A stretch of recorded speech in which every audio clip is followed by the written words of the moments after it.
Hi there, family. I greet you all in the wonderful name of our Lord and Savior, Jesus Christ. I'm Evangelist Matthew Lee, Senior and Founding Pastor of Christ's Heartbeat Ministries International, which is a missions and evangelism-focused itinerant ministry based in Benoni, South Africa. Family, the coronavirus pandemic and lockdown has forced us as pastors, as ministers of the gospel and church leaders to explore and venture out into previously unexplored territory by us of how we can engage with our congregation and share our Sunday messages. And I've seen that many of us have resorted to Facebook Live and YouTube Live for our Sunday services. And this has been a powerful tool, family. However, during the course of lockdown, I've jumped in on many of these live streams and I've seen some really good ones, some bad ones, and a lot of stuff in between. And consequently, this has caused me to see that there is a great need in the body of Christ at the moment to gain a greater understanding of the various pieces of video equipment that is available to us for the live stream services. And that is the purpose of this video, family, to be able to train pastors and ministers of how we can produce professional looking, professional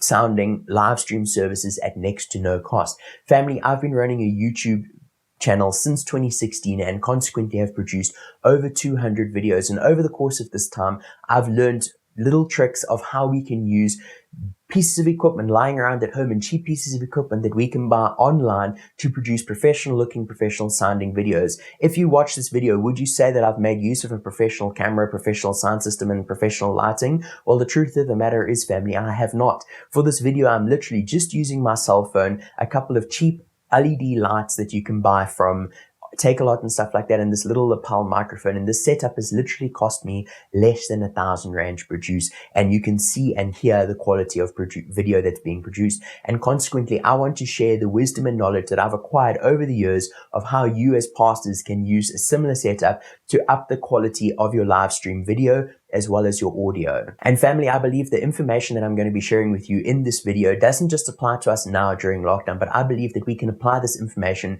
in the years going forward, because even though lockdown restrictions and stuff may be easing, I believe now that we've ventured into the online platforms that this is something that we as pastors should continue to utilize going forward, even when we're able to return to church, because it allows those who are unable to be at the live service to be able to watch it live online, and for those who are unavailable on Sunday to be able to go and watch the replay of the live premiere in the comfort of their own home at their own time, family. So the information that I'm going to be sharing with you is going to come in two parts. This is part one, where I'm going to be sharing with you the various pieces of equipment that I've used and the setup that I've used and how you can create a similar setup in the comfort of your own home for your live stream services. And the second part of the video, I'm going to be sharing about how you can make use of a free software that you can install on your computer or your laptop, of how you can give your live stream that cutting edge to include things like lyrics during praise and worship, your contact details, your banking details, and church announcements. You can include all of these with this free software,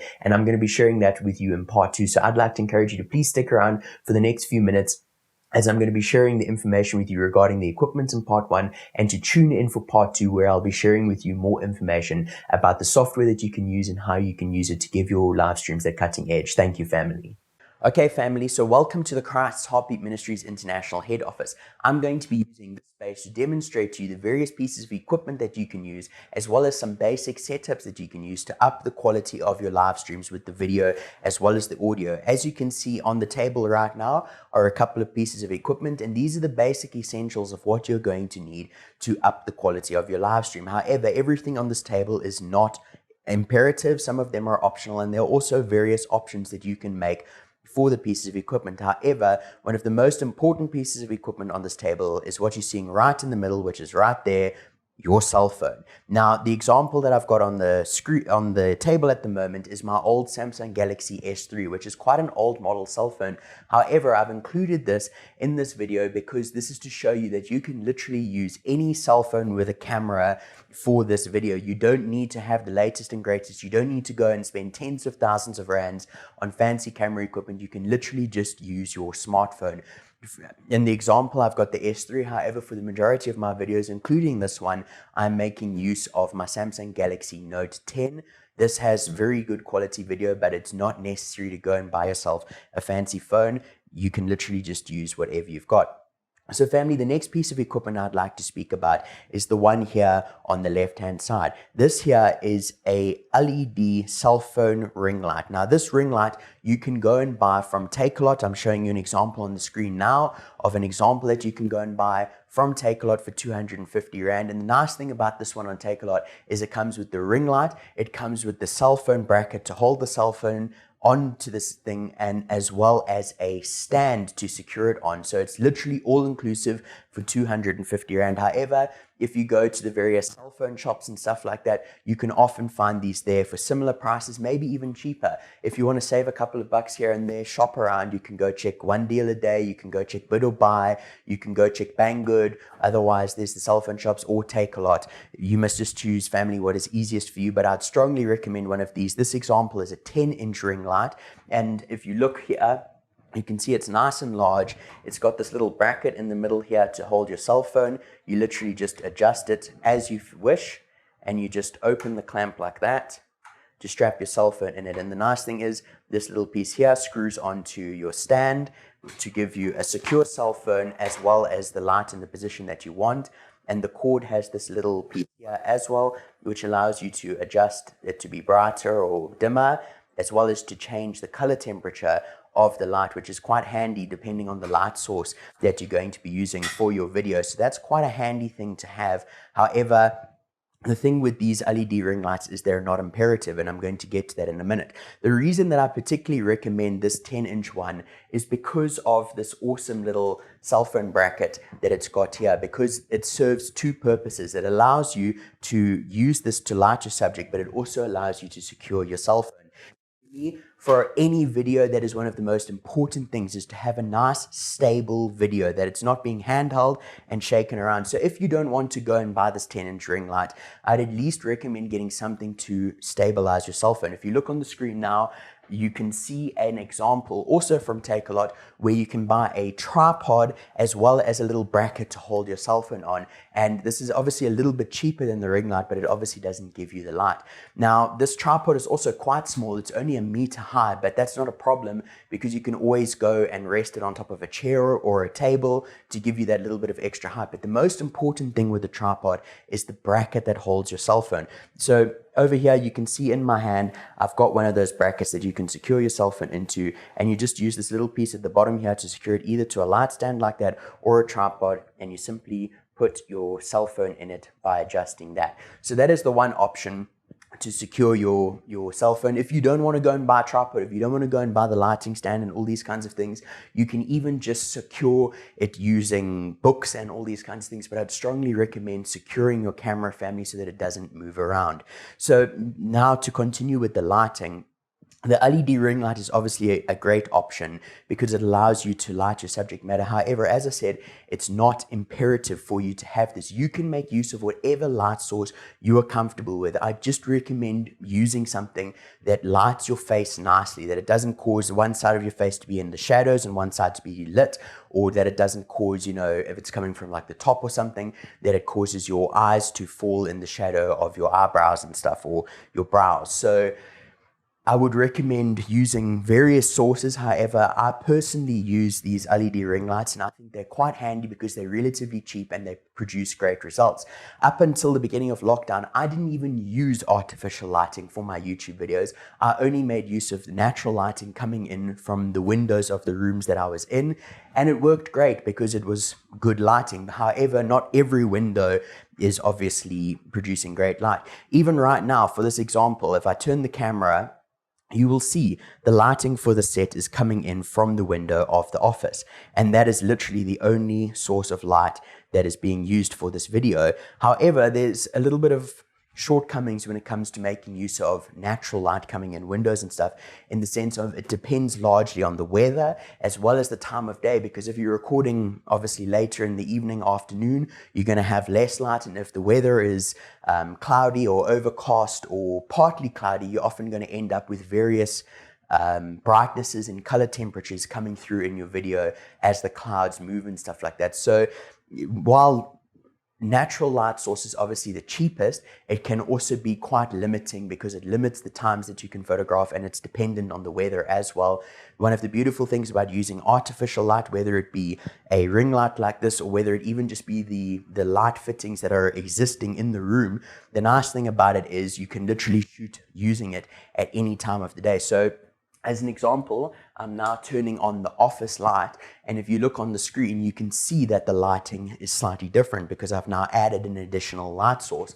And if I go and close the office blinds, the set is now entirely lit with artificial lighting, and you can see it is different. Now, the beautiful thing here, once again, I can go and record this video at any time of the day. It doesn't matter what the weather is. It doesn't matter if it's 10 o'clock at night or 10 o'clock in the morning. So that is artificial versus natural. And then with artificial light, you can get various light sources as well. You can make use of the LED ring lights. You can make use of the light fittings that are in the room. You can make use of lamps and stuff that are lying around in your house. Maybe you've got some spotlights. You can even use those. That's the beautiful thing about artificial lighting, is you can use various sources. However, when we're using artificial lighting, we also need to be careful because, for example, the LED ring light is designed specifically for video. However, not all light sources are, and consequently, depending on the light source, you can sometimes get flickering that comes in your video, especially if you're using things like fluorescent tubes. But generally speaking, if you stick with LED light sources, you should be able to avoid that flickering, whether it be an LED ring light or whether it be an LED spotlight or an LED lamp, whatever family. These various light sources will all work. And at the end of the day, the objective is to achieve good lighting as cheaply as possible. So those are the various options that are available to you for lighting, family. At the end of the day, we must just choose what works best for us and what can produce the best quality results for the cheapest possible price. The next piece of equipment I'd like to mention is this here, which is a lapel microphone. Now, as you can see, the cable on that one is nice and long, and this is very advantageous because it allows you to be slightly further away from the camera. Some of these lapel microphones literally have a 1 meter cable, which can be very problematic when you're trying to stand further away from your cell phone.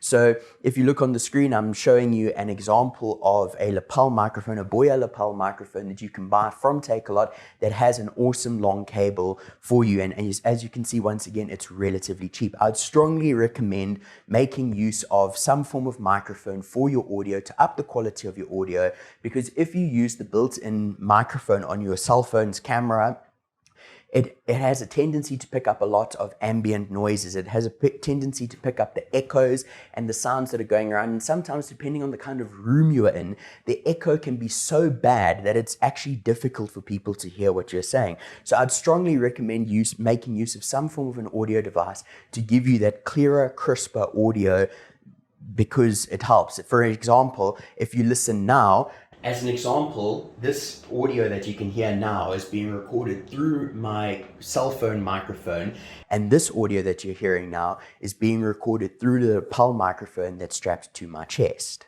So you can see there's a significant quality difference between the two audio sources, which is why I'd recommend using a microphone. So when it comes to the microphone, there's a couple of specifications. So this microphone was actually given to me by a friend, and if you look at it, you can see on the one end here, it's got an auxiliary port, and on the other end here, it's got the little piece that you clip onto your shirt. Now, if you look carefully at this auxiliary port, it's only got 2 little black lines. Now, that's great, but the problem is not all cell phones are like that, which is why I've got this piece of equipment on the table here, which if you open it up, you can see it's got 3 little black lines, and that is what a cell phone wants. So if you buy a lapel microphone and it's only got the 2 little black stripes, you'll need to go and buy an adapter like this that has the 3 to connect it to your cell phone. As you can see there, it's got a headphone port and it's got a microphone port. So you'd simply plug your lapel microphone into the microphone port and plug this into the auxiliary port on your cell phone.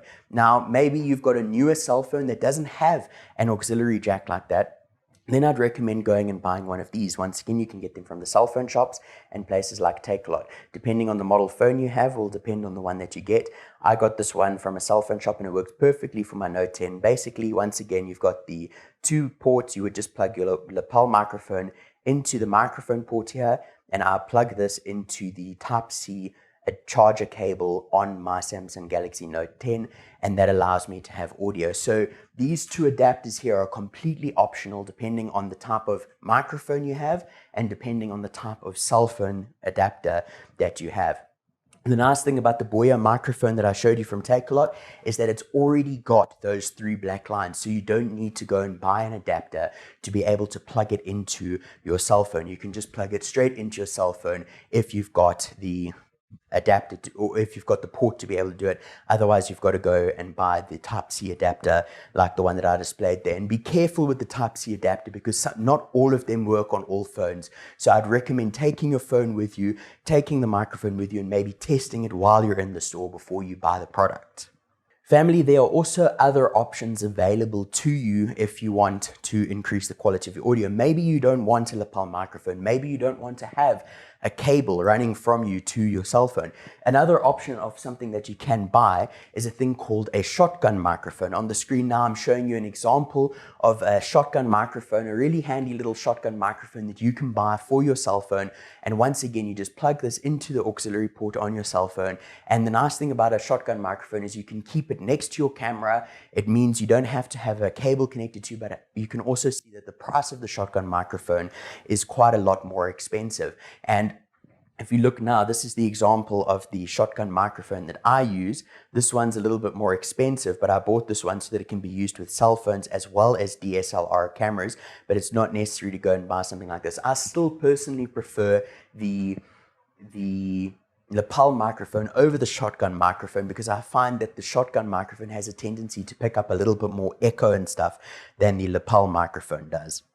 Family, both of these audio options aren't compulsory at the end of the day. The beautiful thing is most of us are church leaders, and generally if we've got a church, it means we've got a sound system, and if we've got a sound system, it means we've got a sound desk. Now, if you've got a sound desk, you don't necessarily need the lapel microphone or the shotgun microphone. All you need is to run a cable from your sound desk to your cell phone. The beautiful thing about this, family, is if you've got a sound desk, it usually means you've already got the microphones and all these kinds of things, and if you've got a band that's playing for praise and worship, you can connect those instruments to the sound desk, and then all you need is one cable to run your sound desk straight into your cell phone so that you get that crisp, awesome quality audio coming off of your sound desk straight into your cell phone, straight onto your live stream. So there are obviously many different models of sound desks out there, but most of them will have some form of an output. A lot of the ones that I've seen usually have an RCA output on top of the sound desk that says recording or record, REC. Now you can use this connection to run a cable from the sound desk to your cell phone. And it's as simple as buying one cable. If you look on the screen now, you will see the kind of cable that you need. You need the RCA on one end, which is this red and white cable, and the auxiliary on the other side to go into your cell phone. Once again, you can see this cable only has the 2 black stripes, so you would then need to go and buy the little adapter that adapts it to 3 stripes to plug into your cell phone. But literally, to connect your sound desk to your cell phone for your live stream to really up the quality of your audio, you just need a cable like this. This one's a bit short, but you can go and buy various length ones. You can go buy 5 meter, 10 meter, 20 meter, depending on the distance that your sound desk is from your cell phone. This can also be quite handy if you are recording the live stream in your church, whether there's a congregation there or not, because that means all you have to do, if your sound desk is at the back of the room, you literally just have to run like a 20 meter cable or whatever from your sound desk to your cell phone, and that means the church can hear the audio coming through the sound system, as well as the people on the live stream can hear the sound coming off of the sound desk in the live stream, family. And that is how churches like Christian Family Church Johannesburg have such crisp, awesome sound on their live stream, because the sound that is coming off of their sound desk is the sound that is being broadcast on the live stream as well. So those are the basic various pieces of equipment that you can use to up the quality of your sound. The first one, something to secure your cell phone, whether it be a tripod or a light with a bracket to hold the cell phone. The second one being lighting, whether you choose to use artificial lighting, whether you choose to use natural lighting. And if you're using artificial lighting, what light source you would like a LED ring light, or whether you want to use the built-in lighting that's in the room, it's entirely up to you. And then the third piece of equipment that's important is to have some form of audio equipment, whether it be a lapel microphone, a shotgun microphone, or running the audio off of your church's sound desk. These are the three pieces of equipment that I'd strongly recommend everybody to make use of in some way or another to up the quality of your live stream video and audio. Which of the pieces of equipment to use and which style you use it in is entirely up to you. Family, if you have any questions concerning anything that I've mentioned thus far in any of the pieces of equipment, including how to set them up, please do not hesitate to contact me. I'll be happy to answer any questions I can to the best of my ability to be able to help you guys get this stuff set up. So family, that's the basics of the equipment that we use. These are the pieces of equipment that I use for my personal videos. In the next part of this video, I'm going to be showing you how you can use these various pieces of equipment to create a setup similar to the one that I use to create professional looking, professional sounding live stream videos. Okay family, so here's a basic setup of how I've set everything up. You can see I've got my cell phone turned on and zoomed in at the right spot that I want it to be. You can see I've connected the adapter here to the auxiliary port on my phone, and I've connected my lapel microphone to the microphone port on that adapter, and then I've got it all stabilized and secured onto the LED ring light here, which is turned on. You can see in the background that I've closed the office blinds so that I've no longer got the natural light coming through, and currently I've got the office lights on just for the purposes of being able to show you this setup, otherwise it would be a bit dark. And then you can see I've got the tripod and everything set up with everything on it. Now the trick for this, in my opinion, is to try and set the tripod height more or less at eye level. If you put the camera and the tripod and everything slightly lower, it causes for an unflattering angle, and if you put it up too high, it almost looks like they're looking down at you. So the idea is to set your tripod up at eye level, and then to set it back, as you can see, about 1.5 meters to 2 meters, so that your shot from your camera should be able to cover head and shoulders and maybe a little bit further down to your chest. Okay family, so now the basics of the video. You can see on the screen now, this is what the video looks like with that LED ring light. You can see it's created nice, even lighting across my face. It's lit my eyes up nicely. You can see, obviously, that I've taken my glasses off. This is maybe the first time some of you are seeing me without glasses. And the reason that I've done this is because if I was wearing glasses, there would be a big reflection in the middle of my glasses from the ring light. And so that is why I've taken my glasses off, because the ring light is smack in front of my face. What I actually do for my YouTube videos is I've got 2 lights, and I've set them up at different angles for the purpose of reducing those reflections. So in this example, the ring light is smack in front of my face, whereas in my YouTube videos, I've got 2 ring lights, both at 45 degrees to my left and 45 degrees to my right. I'm showing you a diagram on the screen now of how I've set this up, with the camera still smack in the middle like it is in this example.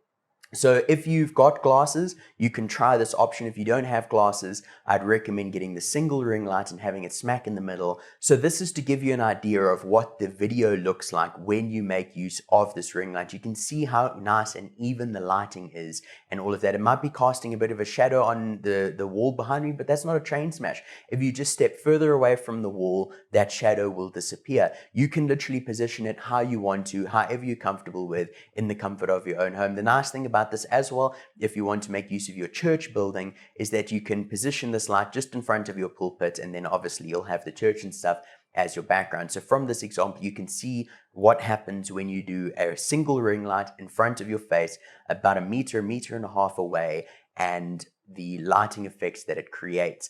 And then for the purposes of audio, this is an example now of what the audio sounds like while I'm recording the audio through the built-in microphone on my cell phone. You can hear the echoes from the office and the like. And then this is an example of what the audio sounds like being recorded through the lapel microphone that's strapped to my chest at the moment.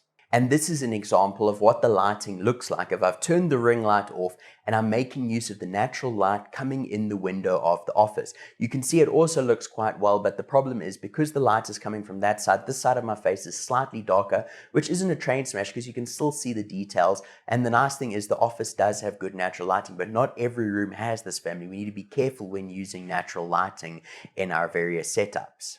And this is an example of what the lighting looks like when I use the lighting in the office. There is a fluorescent tube light on the roof over there. You can see it's lighting relatively well, but there's still a bit of shadow coming down from my brows and the like, family. So once again, with the lighting setup, you can play around with natural, you can play around with the built-in artificial lighting, or you can go and make your own light source, or you can chop and change and mix them and choose what is best for you.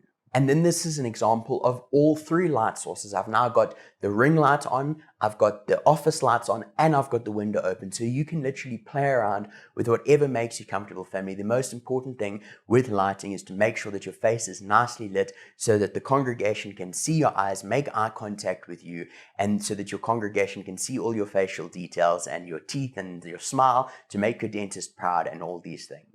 Thanks for watching, family. I trust that the contents of this video blessed you, encouraged you, and gave you some valuable insight into the various pieces of equipment that you can use in the setup that you can use to up the quality of your live stream services. Family, if you've got any questions concerning anything that I mentioned during the course of this video, please do not hesitate to contact me. My contact details are being displayed on the screen right now, and I'd be happy to answer any questions that you have to the best of my ability. And if you've got any comments or feedback that you'd like to pass on regarding this video, please feel free to contact me on the same contact details. And family, I'd like to remind you to please tune in for part 2 of this video, where I'll be speaking about the free software that you can use to give your live stream videos that cutting edge. Thank you, family. I hope that you enjoy the rest of your day. I look forward to seeing you online, and God bless.